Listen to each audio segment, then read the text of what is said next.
ہیں؟ سب تبلیغی ہیں، سب تبلیغی ہیں نا بھائی۔ ارے کسی کا 3 دن تو ضرور لگا ہے، چلا تو ضرور لگا ہے، 4 مہینہ تو ضرور لگا ہے۔ وہاں کہے تھے، کیا کہے تھے امیر صاحب؟ اللہ سے ہوتا ہے، کسی مخلوق سے نہیں ہوتا۔ NB میڈیا یوٹیوب چینل کو ضرور سبسکرائب علی کریں۔ محمد وعلی آل محمد کما صلیت علی ابراہیم وعلی آل ابراہیم انک حمید مجید۔ اللہم بارک علی محمد وعلی آل محمد کما بارکت علی ابراہیم وعلی آل ابراہیم انک حمید مجید۔ نحمدہ ونصلی علی رسولہ الکریم، اما بعد، فاعوذ باللہ من الشیطان الرجیم، بسم اللہ الرحمن الرحیم۔ ان الشرک لظلم عظیم، صدق اللہ العلی العظیم۔ دوستو، بزرگوں، دینی بھائیوں، آپ حضرات بعد نماز مغرب سے محرم الحرام کے فضائل اور حضرت حسین رضی اللہ تعالی عنہ کے واقعات کو سن رہے تھے۔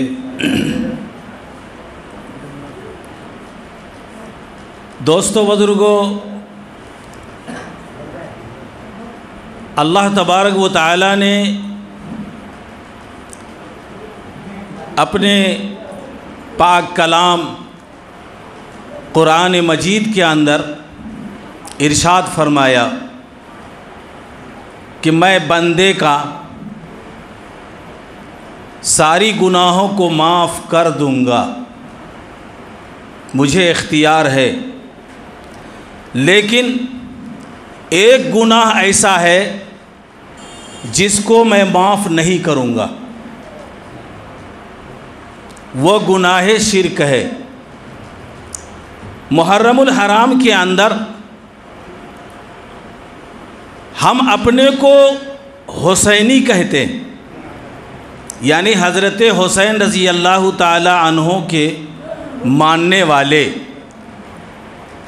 اپنے کو حسینی کہتے ہیں، لیکن ہمارا عمل یزیدی ہے، حسینی نہیں ہے۔ حضرت حسین رضی اللہ تعالی عنہ کو جب شہید کر دیا گیا اور ان کے سر مبارک کو نیزہ پر گاڑ کر تب وہ چلا رہا تھا، بولو جی امام حسین کو میں نے شہید کر دیا۔ آپ کے سر مبارک کو نیزے پہ اٹھا کے دکھایا، لیکن حسین کے ماننے والے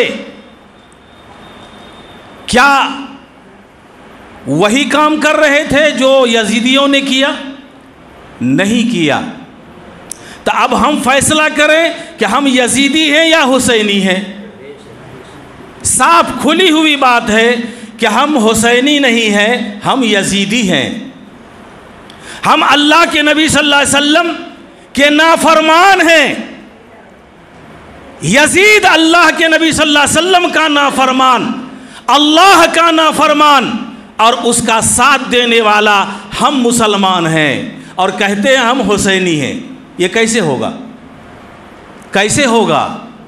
دوستو، بزرگوں، مختصر سی بات میں آپ کے سامنے یہی رکھ رہا ہوں کہ یہ حضرت حسین رضی اللہ تعالی عنہ کی یاد میں آپ نیکیاں نہیں کما رہے ہیں بلکہ گناہ کما رہے ہیں، گناہ کما رہے ہیں۔ اور ایک گناہ ایسا ہے جو گناہ شرک ہے۔ شرک کی 2 قسمیں ہیں، ایک شرک جلی ہے، دوسرا شرک خفی ہے۔ شرک جلی کیا ہے؟ کھلم کھلا شرک، کھلم کھلا شرک۔ چتھڑیا پیر کے پاس چلے جاؤ، یہاں پر ہے پروان گھاٹ میں، دیکھا کہ نہیں؟ اب وہ وہی ایک درخت ہے اپنے یہاں تو ببول کا درخت ہے نہیں، کانٹا دار درخت اگر ہے تو وہ بیر کا ہے۔ وہی ایک پیر صاحب ایسا ہے جو کہ چتھڑا کو اپنے بدن میں روک کر رکھ سکتا ہے۔ آم کا پیڑ میں پھینکیں گے رکے گا؟